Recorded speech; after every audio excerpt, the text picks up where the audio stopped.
Salut et bienvenue sur la chaîne. Aujourd'hui je suis ravie de vous retrouver pour une nouvelle vidéo qui va vous présenter les sorties livresques que j'ai envie de lire et de me procurer pour ce mois d'octobre. Alors évidemment les sorties que je vais vous présenter seront des sorties qui ne sont pas des suites de romans que j'ai déjà à la maison, parce que la plupart des sorties et des suites ce sont des suites de romans que j'ai pas encore lus. Donc ok, c'est des sorties qui m'intéressent, mais j'ai pas lu les débuts, donc si jamais j'aime pas, bah c'est pas la peine de me procurer la suite. Même si je me procurerai, je lirai quand même la suite. Mais bon, souhaitez-moi bonne chance parce que ce mois-ci, il y a des sorties du tonnerre qui me donnent trop envie.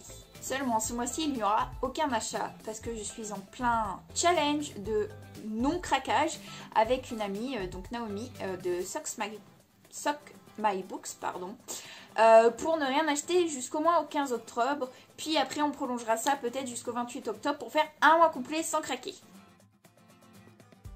Donc la première sortie livresque qui me tente, il s'agit de Sandreza, le tome 1, l'éveil de Pharex Phoenix. C'est un roman de fantasy dont je vais vous lire le résumé.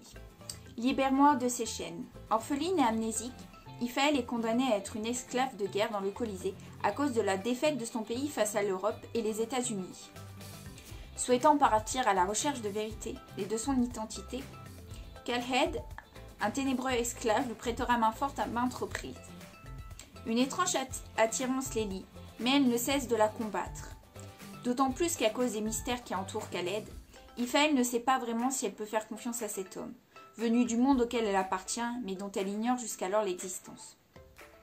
Entre les pertes qui s'amoncellent et les épreuves qui seront sur son chemin, Iphaël en vient à se demander si elle a fait le bon choix en partant pour Sandreza, surtout quand on sait qu'un maître, caché dans l'ombre, semble déterminé à avoir sa peau.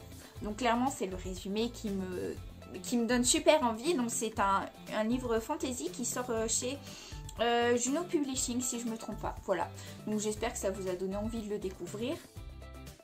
Le deuxième roman qui me tente, c'est Falling Again de Morgane Moncombe.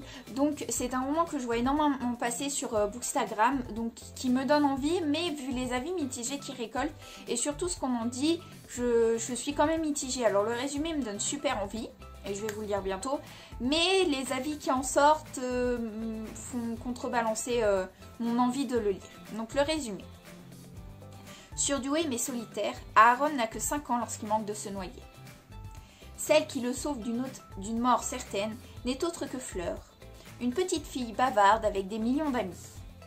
Au travers de lettres échangées, les deux enfants se promettent un amour durable, digne des meilleurs dramas coréens, jusqu'à ce que la vie les sépare.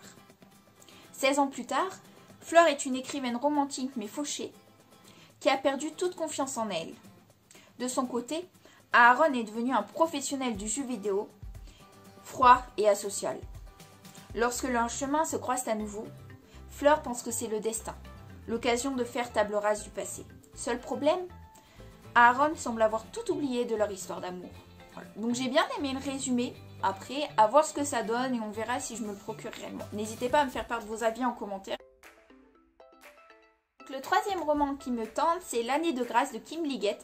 Donc c'est un roman dystopique qui sort le 7 octobre, donc qui est déjà sorti au moment où je posterai la vidéo. Je vais vous lire le résumé. Personne ne parle de l'année de grâce. C'est interdit. Nous aurions soi-disant le pouvoir d'attirer les hommes et de rendre les époux folles de jalousie. Notre peau dégagerait l'essence pure de la jeune fille, de la femme en devenir. C'est pourquoi nous sommes bannis l'année de grâce. Non, l'année de nos 16 ans, pardon. Notre magie doit se dissiper dans la nature afin que nous puissions réintégrer la communauté. Pourtant, je ne me sens pas magique, ni puissante. Un an d'exil en forêt, un an d'épreuve, on ne revient pas indemne de l'année de grâce. Si on en revient. Donc c'est un roman très intriguant, j'ai vu passer énormément d'avis sur Booksta aussi. Voilà, bah, tout simplement il me tente, j'aime beaucoup la couverture et il est sorti aux éditions Casterman. Et la dernière sortie qui me tente énormément, mais vraiment énormément, parce que j'adore l'auteur, elle est super gentille, elle écrit super bien, c'est toujours hilarant de lire ses bouquins, même quand on parle d'un sujet un peu plus dur, un peu plus sombre. Donc il s'agit des ours mal léchés, S'apprivoise à Noël de Valentine Sergan. Donc franchement, il sort aux éditions Hugo en poche.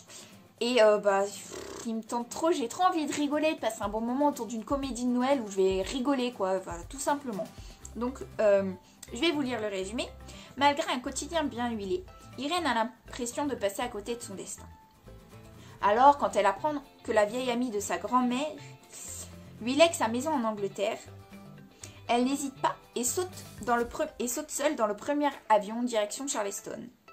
À l'aube des fêtes de fin d'année, elle démarre une nouvelle vie avec de nouveaux voisins. Un septuagénaire loufoque, une pétillante serveuse, mais surtout Rodolphe, solitaire et bourru. Veuf depuis 2 ans, aussi attirant qu'agaçant, cet homme des cavernes se maintient tant bien que mal au-dessus des flots grâce à son fils.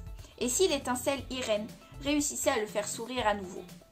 Et si c'était ça, la magie de Noël? Et s'il suffisait de quelques flocons de neige pour réparer les cœurs? J'ai trop envie de le lire. Et j'espère que je vous ai aussi donné envie. C'était les 4 ou 5 sorties livresques qui me tentaient le plus. Bien évidemment, il y en avait d'autres. Mais j'ai choisi vraiment celles qui me tentaient de manière plus ou moins à fond. Parce qu'il y en a au moins 4 ou 6 en plus, mais comme je vous ai dit, c'est pas nécessaire de les présenter, car pour moi, je pense pas que je me les procurerai, ou alors pas avant quelques années. Voilà, donc j'espère que cette vidéo vous a plu. Évidemment, là cette fois-ci j'ai caché quenelle, donc si vous la trouvez, n'hésitez pas à me faire part de l'endroit où elle se trouve en commentaire, d'une capture d'écran. Vous pouvez m'envoyer un message privé, n'hésitez pas à vous abonner à la chaîne, et puis je vous souhaite une bonne journée, je vous fais des gros bisous.